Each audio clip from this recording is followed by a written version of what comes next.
you very much. It's very good to be here. The mayor just leaned over to me and said he had a choice of either touring a wastewater treatment plant in 105-degree heat or coming to listen to a politician talk. And he chose to come here, so thank you, Mr. Mayor. Very kind. Everyone sit down at their table. The end of the session wrap up. Hopefully everyone got one in your mail this past week. We send those out at the end of the session, and it kind of has a brief recap of some of the things that we did. Obviously, with the downturn in the economy, we're trimming every dollar that we can. It used to be several pages. We limited them down to 2. So what we've been doing is I've been traveling two counties that I represent, speaking at several different chambers and giving you the information on what happened. How many people here have already heard me talk at a different chamber? Okay, I'm working in some new material just to let you know. We had a little special session. But really, I have to start it off with, the good news. The good news is that Missouri is not Illinois, we are not California. To give you an idea, Missouri is one of the top 5 most financially sound states in the nation. We're one of only 6 states that has their AAA bond rating. And the table I'm sitting at is all financial people, and they all understand that that is the safest place you're going to put your money. When you look at that's how corporations and states are judged on how safe it is to put your money somewhere. If you get that AAA bond rating, we're one of only 6 that still has that. And that's because we have lived within our means. We balance our budget every single year. Now, if you take a look at our neighbor just over here, Illinois, they are at jump bond status. They are writing IOUs to their universities to keep their doors open. Then they had to pass special legislation to allow the banks to use those IOUs so the universities could borrow against them to keep the doors open and pay the people at the universities. We are seeing 34 states in the United States have passed significant tax increases on their people just to continue spending at the level that they have been spending the last several years. Well, in Missouri, we understand just like your business and your individual family, you have to live within your means and you have to shrink your budget when times do get rough. If you take a look at Washington, 34 cents out of every dollar that they spend is borrowed. They have raised the debt ceiling 5 times in the last 30 months just to continue to keep spending and borrowing more money. But we refuse to do that in Missouri, and that is why we're one of the most financially sound states. So when I do talk about the budget, I do try to give the good news. And some more good news is coming out. This is the first quarter. We just ended the quarter. The first quarter, we've had positive sales tax revenue in 2 straight years.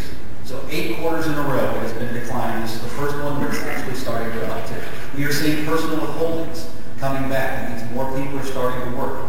So when it comes to the state government, 60% of the revenues that come into the state are from personal withholdings for people's W-2s. 20% is from sales tax revenue. So when the economy goes down and employment goes up, then the revenues to the state obviously fall because we're heavily dependent on the workforce.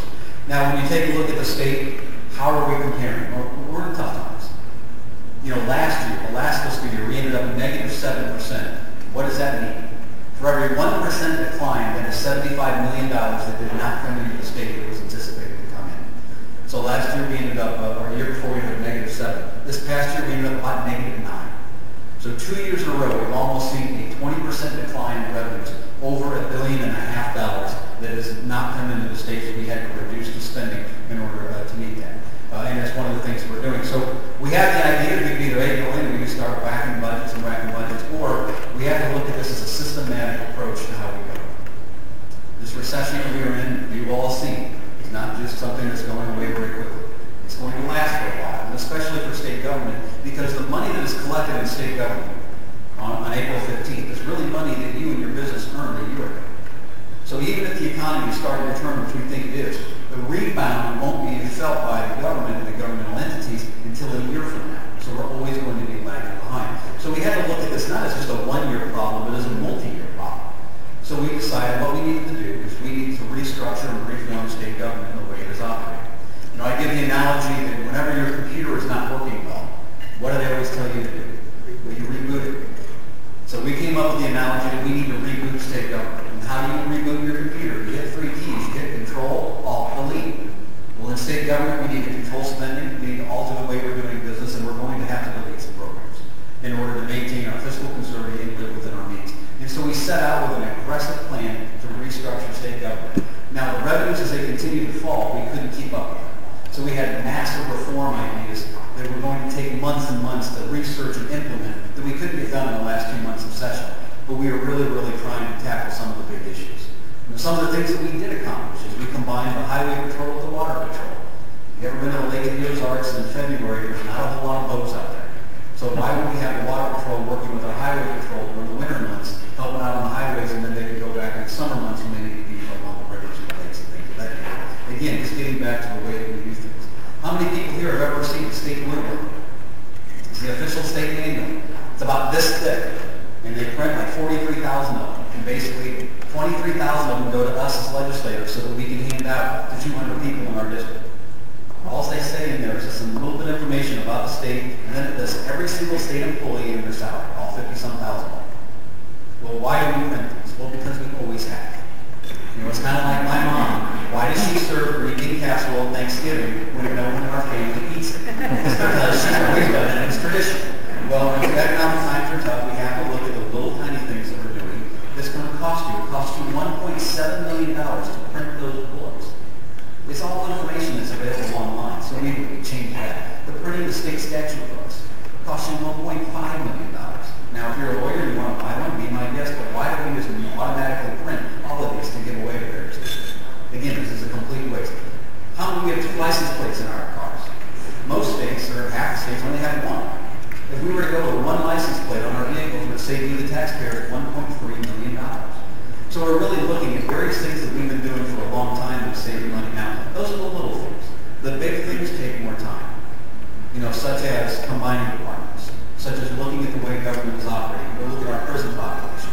Now, our prison population is something that has exploded. We just built a brand new prison, opened it, and it's full. And why is that? Well, it's because of drug and alcohol use. That is what is filling up the prisons, and it's the 2 or the 3-year terms of people that have some type of drug or alcohol use. So what we decided to do is, why don't we start working with the prosecutors and the judges, and let's figure out how can we stop this? How can we save you the taxpayer money? Rather than locking someone up for $36,000 a year at a cost to you, the taxpayer, how can we get at the root cause of the problem? Well, in St. Charles County, we're a very advanced county when we look at the state. We have a drug court, and we have a DWI court, but not a lot of counties have those. And what a drug court or DWI court is someone comes in, and they've had pot, and they've had drugs, or what have you. And they can either they go right to jail, or they're given the opportunity to go through a treatment program. They get randomly checked every week or every 2 weeks to see if they're still using. If they complete that treatment program, they keep their job. So you're taking someone that would have become a tax consumer, their families, their children are now receiving tax benefits because they don't have a job, their person's in prison. That person is getting the help they need, they're kicking the habit, they're keeping their